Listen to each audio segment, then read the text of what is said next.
तप की चर्चा हो रही है अष्टांग योग में।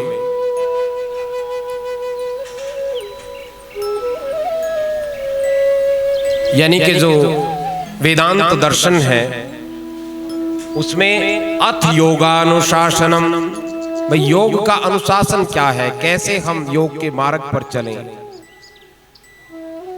तो उसी की व्याख्या करते हुए सूत्र रूप में ऋषि ने कहा है यम नियम आसन प्राणायाम प्रत्याहार ध्यान धारणा समाधि इति अष्टांग योगः।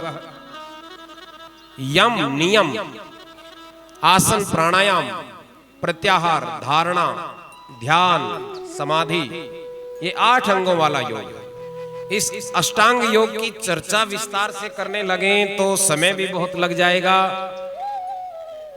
बड़ा दिव्य है वैसे तो सारा वर्णन। जो वेदांत के तत्व को जानने वाले हैं, योग के मार्ग पर चलने वाले हैं, साधना करने की जिनकी इच्छा होती है, उनके लिए ये सूत्र बड़े ही कल्याणकारी है। लेकिन हम संक्षेप में बताएंगे। यम नियम, पहले 2 सूत्र हैं यम और नियम। शांति सी हो जाए तो तब हम बोलना शुरू करें। 5 यम है और 5 नियम। कितने यम है? 5। यानी कि जो ये 5 ऐसे सूत्र हैं जीवन में, ऋषियों ने कहा है ये इन 5 का अभ्यास हम करें। सत्य, अहिंसा, अस्तेय, अपरिग्रह, ब्रह्मचर्य, ये 5 तो यम कहे गए हैं। साधना के मार्ग पर हमने चलना है, कल्याण के मार्ग पर हमने चलना है, और साधना से ही सिद्धि की प्राप्ति होती है। ध्यान देना, साधना करेंगे तो ही सिद्धि की प्राप्ति होगी। बिना साधना के सिद्धि नहीं है। विद्यार्थी जब अच्छा पढ़ता है तभी वो अच्छे मार्क्स ले पाता है एग्जाम में। पढ़ेगा ही नहीं तो क्या नंबर आएंगे उसके? कुछ भी नहीं आएंगे। तो भगवान ने ये जीवन हमको दिया है माताओं बंधुओं, इस जीवन को जितना हो सके उतना हम निखारें। जीवन का निर्माण, आपने दूसरे दिन की कथा में सुना था, शिव क्या है? Shiv self create, self made personality, जिसकी ना माता है, ना पिता है, ना कुल है, ना गोत्र है, कुछ भी नहीं है, स्वनिर्मित। तो अपना निर्माण हम भी अपने आप करें। भगवान शिव की आराधना हमको यही प्रेरणा देती है। दूसरे में दोष देखना बड़ा सरल है, स्वयं का निर्माण करना, स्वयं के दोष देखना और उन दोषों को दूर करना, ये बड़ा मुश्किल कार्य है। लेकिन ज्ञान हो जाए तो इतना मुश्किल भी नहीं है। दूसरे के दोष देखने में उम्र गंवा देते हैं। वो एक है, उम्र भर गालिब यही भूल करता रहा, धूल चेहरे पर थी और आईना साफ करता रहा। हम उम्र भर यही गलती करते हैं। क्या? दर्पण को साफ करते रहते हैं, शीशे को साफ करते रहते हैं, सोचते हैं कि शीशे को साफ करने से हमें अच्छा दिखाई देगा अपना चेहरा। धूल चेहरे पर थी और आईना साफ करता रहा। धूल चेहरे पर है और दर्पण का कसूर निकाल रहे हैं, शीशे में ठीक से दिखाई नहीं दे रहा। बार बार शीशे को साफ करते हैं। यदि हो सके तो कभी अपने मुख को साफ करें, धूल हट जाएगी और दर्पण चाहे कैसा भी हो उसमें हमारा चेहरा साफ और सुंदर दिखाई देगा। निज मन मुकुर सुधारी, हनुमान चालीसा के प्रारंभ में भी आप यही गाते हो। हम अपने मन को संवारते हैं, अपने मन रूपी दर्पण को हम मांझें। तो ये यम, 5 यम, सत्य, अहिंसा, अस्तेय, अपरिग्रह, ब्रह्मचर्य। सत्य बड़ा सरल सा नियम है। सत्य बोलें भी और सत्य आचरण भी हम करें। जीवन में कपट किस बात का, छल किस बात का? छल रहित जीवन हमारा हो। वाणी से सत्य बोलना भी अच्छी बात है और आचरण में भी सत्य हो, ये और भी अच्छी बात है। ये संकेत है, सत्य आचरण हमारा हो। धर्म न दूसर सत्य समाना। बाबा तुलसीदास जी ने भी कहा है मानस में, सत्य आचरण के समान कोई दूसरा धर्म नहीं है। तो जीवन में सत्य ही बोलें और सत्य आचरण ही करें, सत्य व्यवहार ही करें, सत्यनिष्ठ हम बने रहें। भगवान सत्य स्वरूप हैं तो हम झूठ का, पाखंड का, आडंबर का आश्रय न लें, सहज स्वाभाविक जीवन जिए। ये सत्य आचरण है। अस्तेय दूसरा है अस्तेय। अस्तेय किसे कहा गया है? जो प्राप्त है वो पर्याप्त है। जो कुछ हमारे पास है दैट इज इनफ, वो पर्याप्त है। जो प्रारब्ध के अनुसार हमें मिला हुआ है, हमारी मेहनत से जो मिला हुआ है, कम मिला है तो क्या, ज्यादा मिला है तो क्या, चाहे कम मिला हो चाहे ज्यादा मिला हो, प्रारब्ध के अनुसार जितना मिला है उसमें हम संतुष्ट रहना सीखें।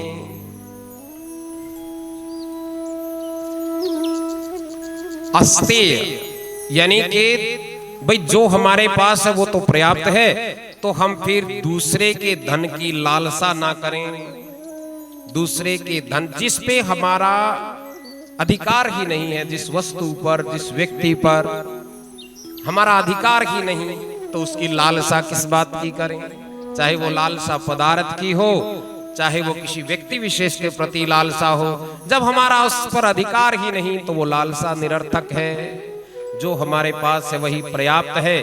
दूसरे के धन की, दूसरे के शरीर की कोई लालसा हमारे जीवन में ना हो। अस्तेय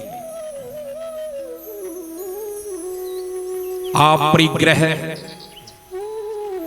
जीवन भर कमाते ही रहें, कमाते ही रहें, कमाते ही रहें। जब युवावस्था थी अपने लिए कमाया, ठीक है, घर का पालन पोषण किया, बच्चों का पालन पोषण किया, बढ़िया है, कमाना चाहिए, खूब कमाना चाहिए, अच्छी बात है। अवस्था बढ़ गई, फिर भी धन इकट्ठा करने की लालसा, ये लालसा कभी तो छूटे। हमारे यहां इसीलिए ये आश्रम व्यवस्था है। 25 वर्ष ज्ञानार्जन की ब्रह्मचर्य अवस्था, उसके बाद 25 वर्ष गृहस्थ, खूब उसमें काम किया जाए, धर्म के अनुकूल उसमें धन का उपार्जन किया जाए, संत ब्राह्मण की सेवा की जाए, धर्म की वृद्धि के लिए भी धन को लगाया जाए। लेकिन कभी तो ऐसी अवस्था जीवन में आए जब जीवन में ये हो, मेरा मुझ में कुछ नहीं। कभी तो ऐसा भाव आना चाहिए। आखिर कभी तो ये अनासक्ति का भाव आना चाहिए। अटैचमेंट उम्र भर बनी रहेगी, उम्र भर बनी रहेगी, तो फिर हमने अपनी मुक्ति के लिए क्या किया, हमने अपने कल्याण के लिए क्या किया। धन इकट्ठा किया, अपने घर परिवार के लिए किया, संतान को खूब प्रॉपर्टी दे दी, खूब बैंक बैलेंस दिया, खूब संपत्ति दे दी, खूब मकान, कोठी, बंगले, कार, गाड़ी, सब कुछ दे दिया। अरे कभी विचार किया है हम अपने लिए कौन सी पूंजी इकट्ठी कर रहे हैं? अपने साथ जो कुछ जाए ऐसा भी तो इकट्ठा होना चाहिए, और वो हरि नाम की पूंजी है, अपरिग्रह है। यानी कि बहुत ज्यादा इकट्ठा करने की प्रवृत्ति हमारी ना रहे। 80 वर्ष के हो जाते हैं, 85 वर्ष के हो जाते हैं, 90 वर्ष के हो जाते हैं, फिर भी पद की लालसा, प्रतिष्ठा की लालसा, धन की तृष्णा। तृष्णा न जीर्णा वयमेव जीर्णा। तृष्णा माधव बंधुओं कभी बूढ़ी होने वाली नहीं है, हम ही बूढ़े हो जाएंगे। इसलिए अपरिग्रह इसको कहते हैं कि जो कुछ भी है, जो कुछ भी है, ध्यान देना बंधु माधव, जो कुछ है ये साथ जाने वाला तो कुछ भी नहीं है, यहीं रहने वाला है। एक महापुरुष का एक छोटा सा संस्मरण याद आ रहा है, ध्यान दे करके सुनना। ये भारत भूमि महापुरुषों की भूमि है। परम पूज्य हनुमान प्रसाद पोद्दार जी एक महान वैष्णव हुए, बहुत बड़े विद्वान हुए। गीता प्रेस गोरखपुर उन्हीं की देन है, और जितना साहित्य हमको गीता प्रेस गोरखपुर के माध्यम से उपलब्ध हुआ, स्वामी राम सुखदास जी महाराज के प्रवचन उपलब्ध हुए, गीता संजीवनी उपलब्ध हुई, या साधक संजीवनी उपलब्ध हुई, वो सब उन्हीं की देन है। बहुत महान पुरुष हुए। हम तो कल के पैदा हुए हैं, हमने तो कभी उनको देखा नहीं, सुना नहीं। महापुरुषों सद्गुरुओं के मुख से सुना है और बड़ा उनके प्रति श्रद्धा भाव भी है, बहुत श्रद्धा भाव है। ऐसे ऐसे महापुरुषों के प्रति हमारे मन में गहरी श्रद्धा है। तो हनुमान प्रसाद पोद्दार जी एक बार राजकोट में गए हुए थे, गुजरात, ऐसा हमने पढ़ा एक पुस्तक। तो वहां के राजा जो थे, राजघराना था जो, यानी कि, तो उन्होंने उनको बुला लिया अपने घर। भाई इतने महापुरुष आए हुए हैं राजकोट में और वो मेरे यहाँ भी आने चाहिए। पहले तो उनका जाने में संकोच वहां कि मुझे क्या करना किसी राजघराने में जाकर के, लेकिन फिर भी उनके अनुयायियों ने, उनके जो प्रेमी जन थे, उन्होंने समझाया कि नहीं नहीं, ये भी बड़े वैष्णव हैं और हमें चलना चाहिए। उनके घर चले गए।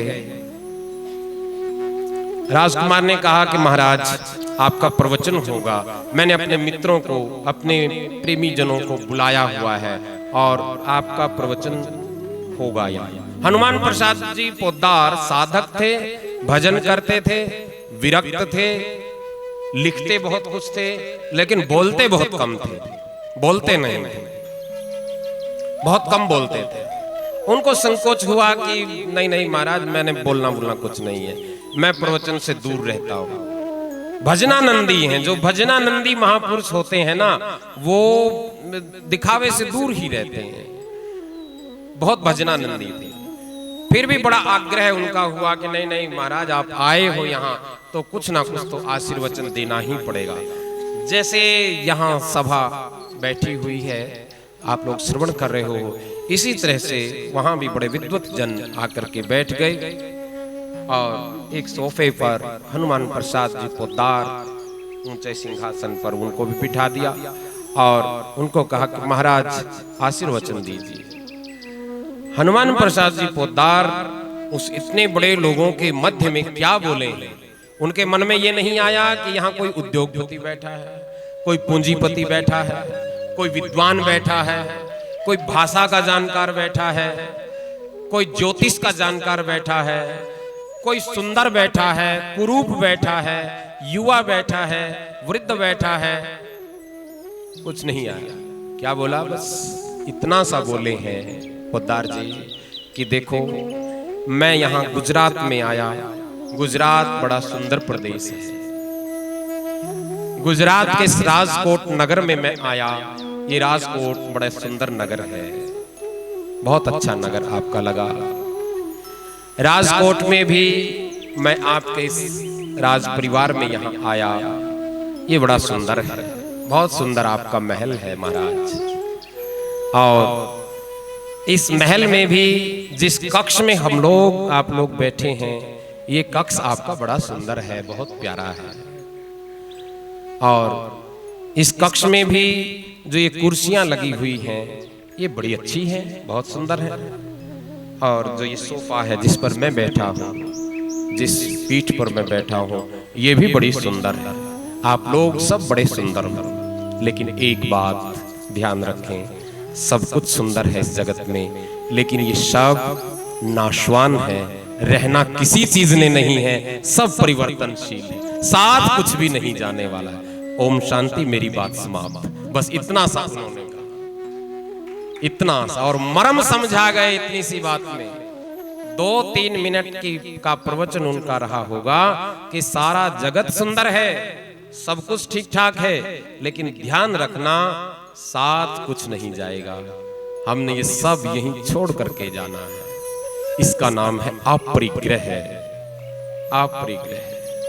उनके उस 2 मिनट के प्रवचन से सबको बड़ी गहरी प्रेरणा मिली। कितनी प्रेरणा मिली? बात तो सही है, साथ तो कुछ जाने वाला है नहीं। इसीलिए कहा गया है, मुक्ति का कोई तू यतन कर ले, मुक्ति का कोई तू यतन कर ले। तो क्या करना है? रोज थोड़ा थोड़ा, थोड़ा थोड़ा ही सही, मुक्ति का कोई तू यतन कर ले, रोज थोड़ा थोड़ा थोड़ा थोड़ा थोड़ा थोड़ा हरि का भजन कर ले, रोज थोड़ा थोड़ा हरि का भजन कर ले। तू यतन कर ले, मुक्ति का कोई तू यतन कर ले, थोड़ा थोड़ा थोड़ा थोड़ा हरि का भजन कर ले, थोड़ा थोड़ा हरि का भजन कर ले, रोज थोड़ा थोड़ा हरि का भजन कर ले, रोज थोड़ा थोड़ा हरि का भजन कर ले।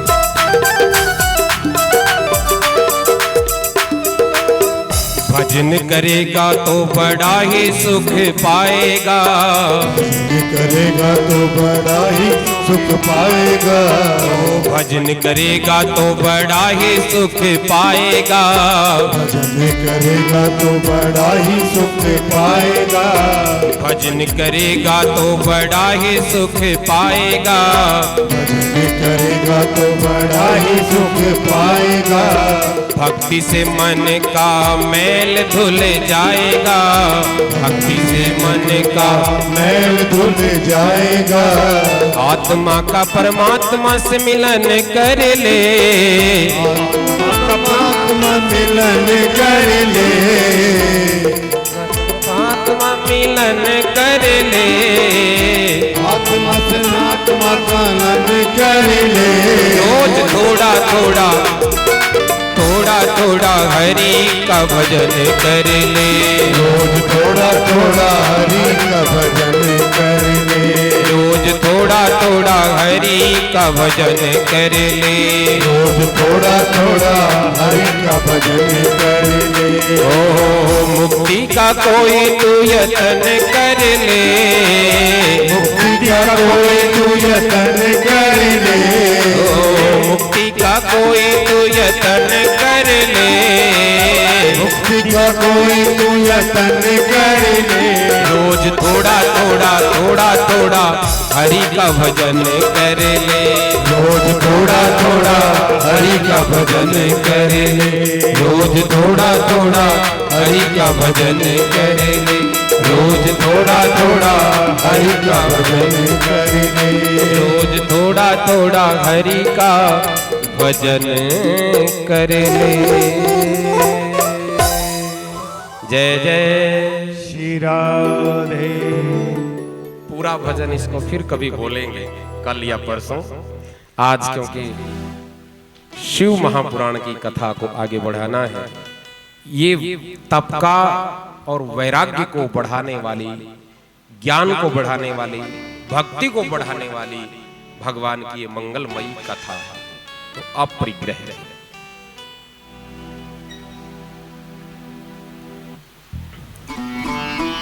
अहिंसा, अहिंसा को हम सब जानते हैं। हमने जिस धर्म में जन्म लिया है ना,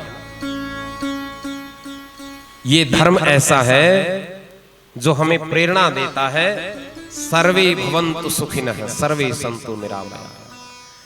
कितनी लंबी बात अहिंसा की कहें, हम सब जानते हैं।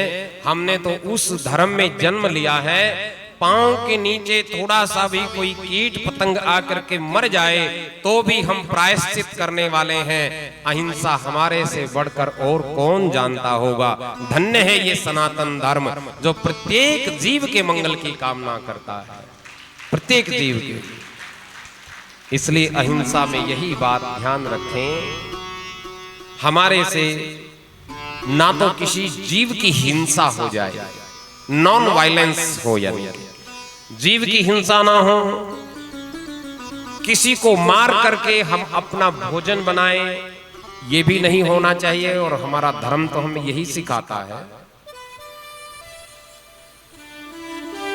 किसी भी जीव को मार करके हम अपना पेट भरें, अरे ये पेट है या कचरे का ढेर है, इसमें कुछ भी डालते रहो, कुछ भी डालते रहो, कुछ भी डालते रहो। सात्विक भोजन।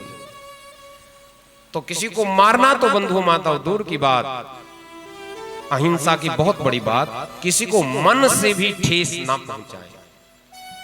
भाई हम किसी को थप्पड़ मारें, किसी को डंडे से मारें, किसी को हथियार से मारें, किसी को गोली मारें, ये तो बहुत दूर की बात है। हमारे व्यवहार के कारण किसी को मानसिक रूप से भी ठेस ना पहुंचे। मानसिक रूप से की गई हिंसा भी हिंसा ही है। हम किसी को मार तो नहीं रहे, लेकिन व्यवहार ऐसा हो गया हमारा, हमारी बोलचाल ऐसा हो गया, हमारे जीवन की रीति नीति ऐसी हो गई कि हमारे आसपास के लोगों को, हमारे परिवारजनों को बहुत नुकसान पहुंचाती है। वो भी हिंसा ही है, उसको भी त्याग देना चाहिए। हमारे कारण कोई दुखी ना हो, कहने का भाव ये है, इसको अहिंसा कहते हैं। तो ये सब यम में ये चीजें आती हैं। और पांचवा है ब्रह्मचर्य। ब्रह्म की ओर जाने वाला आचरण हमारा हो, तो उसके लिए खान पान भी शुद्ध चाहिए, उसके लिए दृष्टि भी शुद्ध चाहिए। कामुक दृष्टि हमारी ना हो। नर नारी परस्पर पवित्र दृष्टि बनाए रखें, यही ब्रह्मचर्य पर्याप्त है। हम परम योगी बन जाएं, बहुत अच्छी बात है, लेकिन कम से कम इतना तो करें कि हमारी कुदृष्टि ना हो। परस्पर पवित्र दृष्टि हम बना करके रखें। ये 5 चीजें यम की कही गई और 5 नियम। देखो, जो ये 5 चीजें कही गई हैं, हमारे योग शास्त्र ने हमको जो बताई है, सिखाई है, ये 5 का अभ्यास यदि हो गया तो फिर वो नर हो या नारी हो, यानी कि वो जो साधक है जिसने इन 5 का अभ्यास कर लिया, फिर वो ये घोषणा करता है कि मेरे कारण समाज में किसी को कोई दुख नहीं पहुंचेगा, कोई कष्ट नहीं पहुंचेगा, कम से कम मैं किसी के दुख का हेतु नहीं बनूंगा, मैं किसी के दुख का कारण ना बनूं। और ये कितनी बड़ी बात है, हमारे कारण कोई दुखी ना हो। घर में, परिवार में, समाज में, गली मोहल्ले में, सेक्टर में, कहीं भी हमारे कारण कोई भी दुखी नहीं होना चाहिए। हम सबको इस बात का विचार करना है। और जो फिर नियम है, यानी कि ये तो है कि सामाजिक व्यवहार हमारा कैसा हो, ये तो वो बात कहेगी। समाज में हमने जीना है, समाज में हमने रहना है, तो सत्य आचरण भी हो, अस्तेय का अभ्यास भी हो, अपरिग्रह भी हो, ब्रह्मचर्य भी हो, ये तो समाज में रहने की बातें हो। और व्यक्तिगत हैं फिर नियम। 5 वो हैं, कौन कौन से?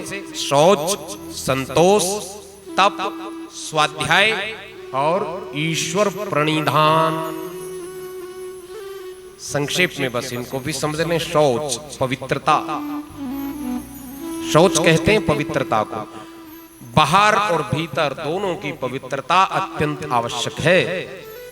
बाहर की पवित्रता का आमतौर पर सभी प्रबुद्ध जन ध्यान रखते हैं, सभी ध्यान रखते हैं। बाहर से मैं साफ सुथरा रहूं, कोई गंदगी ना हो, मेरे शरीर पे कोई किसी भी प्रकार का मल ना हो, मेरे वस्त्र बड़े साफ सुथरे हों, उज्जवल हों, सब इस बात का ध्यान रखते हैं। तो जैसे बाहर की शुद्धि का ध्यान रखा जाता है, वैसे ही भीतर की शुद्धि का भी ध्यान रखा जाए। इसको कहते हैं शौच। दूसरा है संतोष। जैसे अस्तेय की बात बताई थी, ऐसे ही संतोष।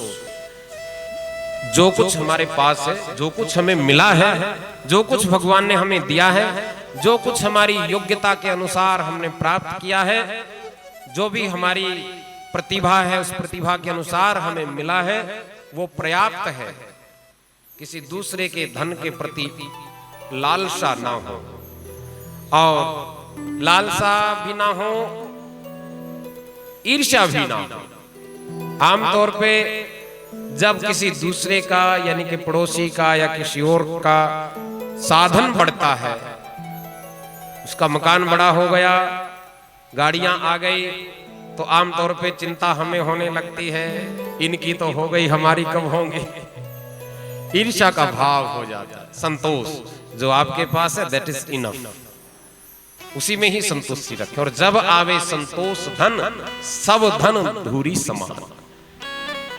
जब संतोष रूपी धन जीवन में आता है तो बाकी के सारे धन धूल कण के समान हमको लगते हैं। बंधुओं माताओं, जीवन में संतुष्ट रहना सीखें। जो प्राप्त वो पर्याप्त। जो कुछ हमारे पास है बहुत कुछ है, वो अपने आप को धारणा ही तो अपने बारे में बनानी है। मेरे पास किसी चीज की कमी नहीं है, मैं सुखी हूं, मैं संतुष्ट हूं। इस प्रकार की धारणा अपने आप में बनाए। संतोष रूपी धन आपके जीवन में होना चाहिए। शौच, संतोष, तप। जिस तप का वर्णन आप सुन रहे हो, जगत जननी पार्वती ने जो तप किया है, तप के कारण ही सूर्य तपता है, हम सबको ऊर्जा देता है। सारा जीवन उसके तप के कारण ही है। ये प्रकृति तप करती है, ये वृक्ष वनस्पति तप करते हैं, तभी हमारा जीवन है। सभी तप कर रहे हैं। और तो और भगवान का जो नर नारायण रूप है, वो नर नारायण रूप भी इस पूरी वसुधा के कल्याण के लिए, हम सब के उद्धार के लिए, हम सब के उत्कर्ष के लिए इस पृथ्वी लोक पर तप करता है। आज भी तप करते हैं। आप सब जानते हैं, भगवान बद्रीनाथ और केदारनाथ की यात्रा पर आप गए होंगे, तो नर और नारायण दो पर्वत हैं। वो पर्वत इसी बात का सूचक हैं, भगवान आज भी तप कर रहे हैं। आज भी हम सब के कल्याण के लिए वो तप कर रहे हैं। तो तप की प्रेरणा वहां से हमको मिलती। तो आप सोचोगे तप तो हम नहीं कर सकते, हमारे से तो बैठा तक नहीं जाता। 2 घंटे की कथा में भी हम नीचे बैठ नहीं सकते, तब कैसे किया जाए। बस ऐसा जीवन बन जाए कि हमारे कारण किसी दूसरे को कष्ट ना पहुंचे। भगवान की भक्ति के लिए थोड़ा सा कष्ट हम स्वयं सहन कर लें तो कोई बड़ी बात नहीं। नंगे पांव मंदिर में आना, नंगे पांव परिक्रमा करना, ये सब छोटी छोटी चीजें तप की तो हैं।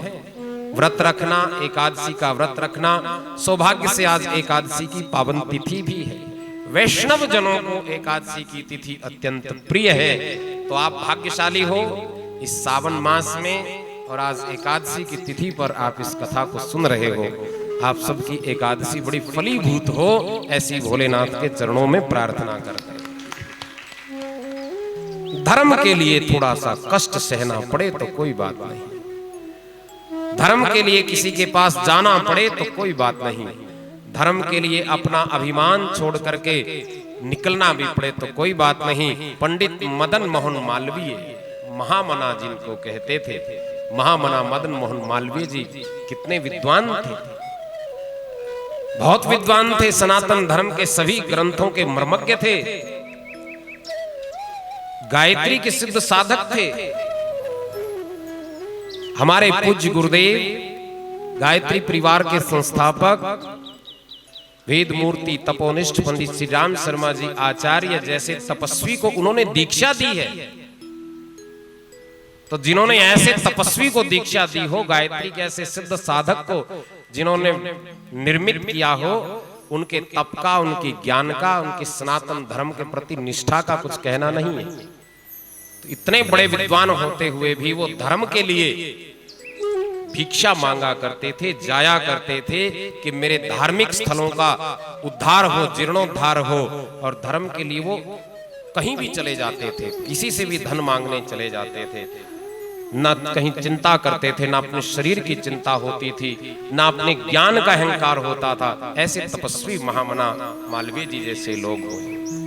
करपात्री जी महाराज, मैं इस युग के महापुरुषों का नाम ले रहा हूं। हनुमान प्रसाद जी पोद्दार इस युग में हुए, मदन मोहन मालवीय जी इस युग में हुए, स्वामी राम सुखदास जी महाराज इस युग में हुए, अभी अभी हुए। लगभग 15-16 वर्ष पहले ही राम सुखदास जी महाराज का शरीर पूरा हुआ होगा शायद। हमने अंतिम दिनों में उनको ऋषिकेश में उनके दर्शन किए हैं। वैसे करपात्री जी महाराज सनातन धर्म के बहुत बड़े विद्वान, धर्म के लिए बड़ा कठोर तप उन्होंने भी किया। तो ऐसे ऐसे महापुरुष हुए और बहुत सारे दिव्य महापुरुष हुए। तो धर्म के लिए, भक्ति के लिए, ज्ञान अर्जन करने के लिए थोड़ा बहुत कष्ट भी सहना पड़े तो सह लेना चाहिए। भोग विलास में कब तक डूबे रहेंगे? थोड़ा बहुत तप का अभ्यास हमारे जीवन में होना चाहिए। शौच, संतोष, तप। चौथा कहा है स्वाध्याय, आत्मविश्लेषण। आत्मविश्लेषण करें, सेल्फ एनालिसिस। दूसरे का विश्लेषण ना करें। दूसरे के गुण दोष बहुत देखते हैं, लेकिन अपना विश्लेषण भी हम करें। इसको कहते हैं स्वाध्याय। और स्वाध्याय का एक अर्थ ये भी है कि हम धार्मिक ग्रंथों का अध्ययन करें, ऐसी पुस्तकों को पढ़ें जिन पुस्तकों को पढ़ने से ज्ञान का दीपक प्रज्वलित हो जाए। हमारे यहाँ गीता है, रामायण ग्रंथ है, भागवत है, शिव पुराण जैसे साधनात्मक ग्रंथ हैं। तो स्वाध्याय की प्रवृत्ति भी होनी चाहिए। प्रेम से कहो श्री राधे। और अंतिम नियम कहा गया है ईश्वर प्रणिधान। ईश्वर प्रणिधान, ईश्वर प्रणिधान किसको कहते हैं? सब कुछ भगवान को अर्पण, भगवान की शरणागति। जो कुछ हम करते हैं वो सब भगवान को अर्पण। तेरा तुझको सौंपते क्या लागत है मोह। शरणागति। हे गोविंद, हे नाथ, हे भोलेनाथ, हम आपकी शरण में हैं। हे जगदम्बिका, हम आपकी शरण में हैं। भगवान की शरणागति। और जब ये जीव भगवान की शरणागति को स्वीकार करता है तो भगवान का आश्वासन है। क्या आश्वासन है? सर्वधर्मान परित्यज्यं मामेकं शरणं व्रज अहं त्वा सर्व पापेभ्यो मोक्षयिष्यामि मा शुचः। मोक्षयिष्यामि मा शुचः। गीता के अंत में भगवान कहते हैं सर्वधर्मान परित्यज्यं मामेकं शरणं व्रज। जो भी तुम कर रहे हो, जो भी तुम्हारा जीवन है, अच्छा है बुरा है, तुम पुण्यात्मा हो पापात्मा हो, बहुत कुछ पुण्य किया है तो भी अर्पण कर दो, पाप किए हैं तो भी अर्पण कर दो, सब कुछ मुझे ही अर्पण कर दो। मुझे अर्पण करोगे तो क्या होगा? अहम त्वा सर्व पापेभ्यो मोक्षयिष्यामि मा शुचः। चिंता मत करो, आश्वासन दे रहे हैं भगवान। अहम त्वा सर्व पापेभ्यो, मैं तुम्हारे सभी पापों को ग्रहण कर लूंगा, तुम्हें पापों से मुक्त कर दूंगा, पापों को दूर कर दूंगा और तुम्हें मोक्ष की प्राप्ति करवा दूंगा। ऐसा आश्वासन गोविंद का है। तो भगवान की शरणागति यही करती है, हमें पापों से मुक्त कर देते हैं, पुण्य पुंज जागृत कर देते हैं।